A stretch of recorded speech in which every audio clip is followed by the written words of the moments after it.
There's a potential danger in having an old boys basketball coach, particularly this old boys basketball coach, as your speaker. He might just start telling old, irrelevant basketball stories.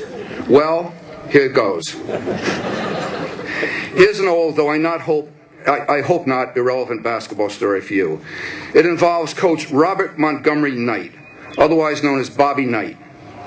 One day, I walk into my office in Beveridge, and I find a note from Jim Block. It reads, "Bat, you had 3 phone calls. 1, the Pope, don't call back. 2, the President, no message. 3, Coach Knight. Call him at Indiana University basketball office regarding his son, Patrick." I called Coach Knight. He wanted to bring Patrick to Northfield Mount Hermon for a visit. This was a very volatile time in Coach Knight's career. He had thrown a chair across the court, allegedly throttled a player, and supposedly deposited a police officer in a trash can in Puerto Rico. At that time, the head of Northfield Mount Hermon was the Reverend Richard Unsworth, a kind, thoughtful, and sensitive man. Unsworth had been chaplain at Smith for many years and was a scholar of religion. I felt as a courtesy I had to let Reverend Unsworth know that Coach Knight would be on campus. But I secretly hoped, God did I hope, that Unsworth would be too busy to meet Bobby Knight. 2 o'clock, Mount Hermon Gym, Forsland Lounge.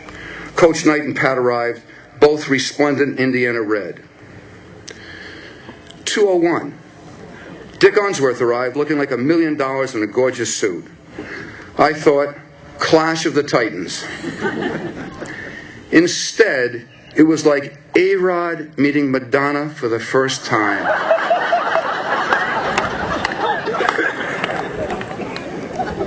To my amazement, I learned that the Midwest is full of great theologians, most of them friends not only of Dick Unsworth, but also of Bobby Knight. In my naive stereotyping of Bobby Knight as basketball through and through, I had never anticipated that I would hear him and Dick Unsworth talk about the great times they had shared with men like Martin Marty and NMH parent William May, both famous theologians and both friends of Dick and Bobby. By now, that is how they're addressing each other. Dick told Bobby that in a month he was going to a religious studies conference in Bloomington. Bobby asked Dick if he were flying into Indianapolis. Unsworth said yes, and Knight said, "I will have a car at the airport to pick you up and drive you to Bloomington." I said to myself, the Lord works in strange and mysterious ways.